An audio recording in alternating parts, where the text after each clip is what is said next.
Hi ಎಲ್ರಿಗೂ ನಮಸ್ಕಾರ. ನಾನು ಇವತ್ತು ನಿಮ್ಗೆ ಸಿಂಪಲ್ಲಾಗಿ ಗೋಬಿ ಮಂಚೂರಿಯನ್ನ ಹೇಗೆ ಮಾಡೋ ಅಂತ ತೋರಿಸ್ಕೊಡ್ತೀನಿ. ಈ ವಿಡಿಯೋ ನೋಡೋಕೆ ಮುಂಚೆ ನಮ್ಮ ಚಾನಲ್ನ ಸಬ್ಸ್ಕ್ರೈಬ್ ಆಗಿರೋಂದರೆ ಸಬ್ಸ್ಕ್ರೈಬ್ ಆಗಿ. ಈ ವಿಡಿಯೋ ಇಷ್ಟ ಆದರೆ ಲೈಕ್ ಮಾಡಿ, ಶೇರ್ ಮಾಡಿ.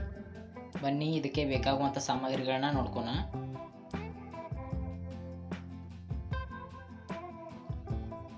ಸ್ವಲ್ಪ ಹೂಕೋಸನ್ನ ತೊಗೊಂಡಿದ್ದೀನಿ. ನಂತರ 1 ಕಪ್ ಮೈದಾ ಹಿಟ್ಟು, 1 ಕಪ್ ಕಾರ್ನ್ಫ್ಲವರ್ ಹಿಟ್ಟು, ಸ್ವಲ್ಪ ಅಚ್ಚ ಖಾರದ ಪುಡಿ, ರುಚಿಗೆ ತಕ್ಕಷ್ಟು ಉಪ್ಪು, ಸ್ವಲ್ಪ ಫುಡ್ ಕಲರ್, ಸ್ವಲ್ಪ ಶುಂಠಿ ಬೆಳ್ಳುಳ್ಳಿ ಪೇಸ್ಟ್, 1 ಈರುಳ್ಳಿ, 2 ಹಸಿಮೆಣಸಿನ್ಕಾಯನ್ನು ಸಣ್ಣದಾಗಿ ಕಟ್ ಮಾಡಿ ಇಟ್ಕೊಂಡಿದ್ದೀನಿ. ನಂತರ ಟೊಮ್ಯಾಟೊ ಕೆಚಪ್ಪನ್ನು ತೊಗೊಂಡಿದ್ದೀನಿ. ಬನ್ನಿ ಹೇಗೆ ಮಾಡೋದಂತ ನೋಡೋಣ. ಒಂದು ಬಾಯಲಿಗೆ 1 ಕಪ್ ಕಾರ್ನ್ಫ್ಲವರ್ ಹಿಟ್ಟು, 1 ಕಪ್ ಮೈದಾ ಹಿಟ್ಟನ್ನು ಹಾಕೋಣ. ಇದಕ್ಕೆ ಸ್ವಲ್ಪ ಶುಂಠಿ ಬೆಳ್ಳುಳ್ಳಿ ಪೇಸ್ಟ್, ಸ್ವಲ್ಪ ಉಪ್ಪು, ಸ್ವಲ್ಪ ಖಾರದ ಪುಡಿ, ಸ್ವಲ್ಪ ಫುಡ್ ಕಲರ್ನ ಹಾಕಿ ಈಗ ಮಿಕ್ಸ್ ಮಾಡೋಣ. ಇದನ್ನು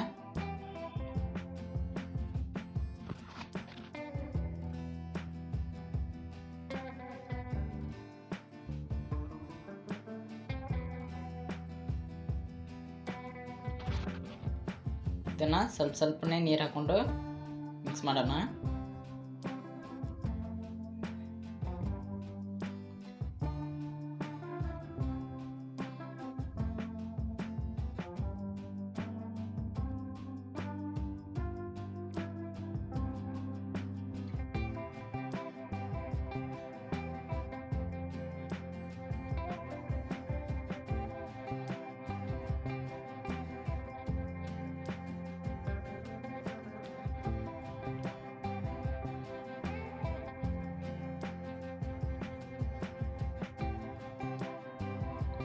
ನೋಡಿ ಈ ಥರ ಆಗಬೇಕು.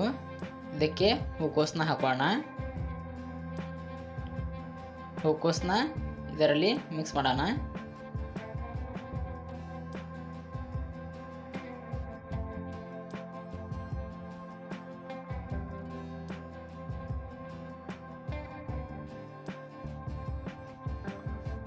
ನೋಡಿ ಮಿಕ್ಸ್ ಮಾಡಿದ ನಂತರ ಒಂದೊಂದಾಗಿ ಕರಿಯೋಣ. ಈಗ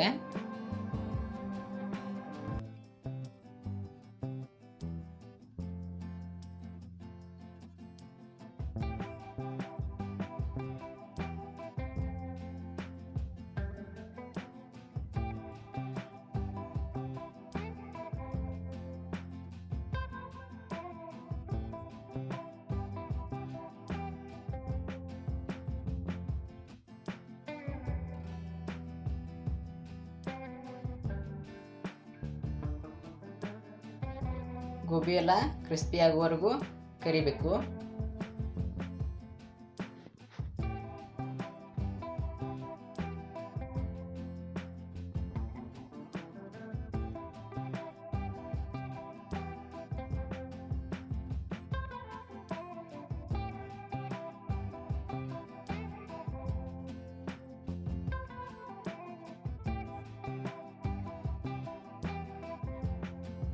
ನೋಡಿ ಈ ಥರ ಆಗಬೇಕು.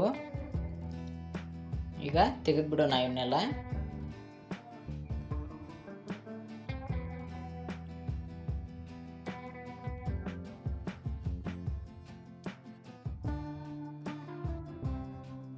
ನೋಡಿ ನಾನು ಎಲ್ಲ ಗೋಬಿನೂ ಕರೆದು ಇಟ್ಕೊಂಡಿದ್ದೀನಿ.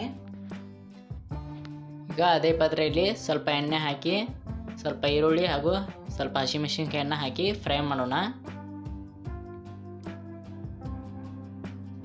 ಈಗ ಶುಂಠಿ ಬೆಳ್ಳುಳ್ಳಿ ಪೇಸ್ಟ್ನ ಹಾಕಿ ಇದನ್ನು ಕೂಡ ಫ್ರೈ ಮಾಡೋಣ.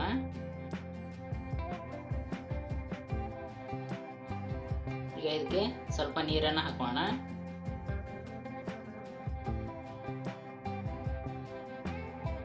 ಇದಕ್ಕೆ ಸ್ವಲ್ಪ ಖಾರದ ಪುಡಿ, ಸ್ವಲ್ಪ ಉಪ್ಪನ್ನು ಹಾಕಿ ಚೆನ್ನಾಗಿ ಮಿಕ್ಸ್ ಮಾಡೋಣ.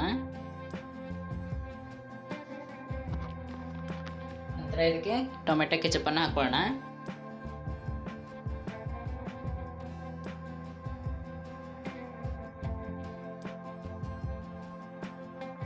ಇದನ್ನು ಚೆನ್ನಾಗಿ ಮಿಕ್ಸ್ ಮಾಡಿ ಕುದಿಲಿಕ್ಕೆ ಬಿಡಬೇಕು.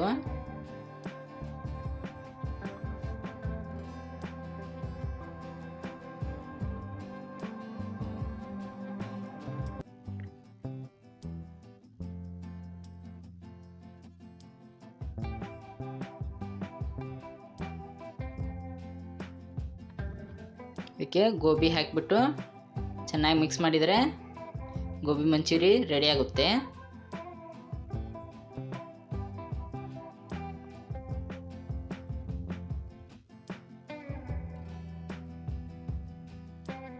ನೋಡಿದ್ರಲ್ಲ ಸಿಂಪಲ್ಲಾಗಿ ಗೋಬಿ ಮಂಚೂರಿನ ಹೇಗೆ ಮಾಡೋದಂತ. ಈ ವಿಡಿಯೋ ನಿಮ್ಗೆ ಇಷ್ಟ ಆದರೆ ಲೈಕ್ ಮಾಡಿ, ಶೇರ್ ಮಾಡಿ, ಹಾಗೂ ನಮ್ಮ ಚಾನಲ್ನ ಸಬ್ಸ್ಕ್ರೈಬ್ ಆಗಿಲ್ಲ ಅಂದರೆ ಸಬ್ಸ್ಕ್ರೈಬ್ ಆಗಿ. ನೀವು ಒಂದ್ಸಲ ಮನೆಯಲ್ಲಿ ಟ್ರೈ ಮಾಡಿ ನೋಡಿ. Bye friends.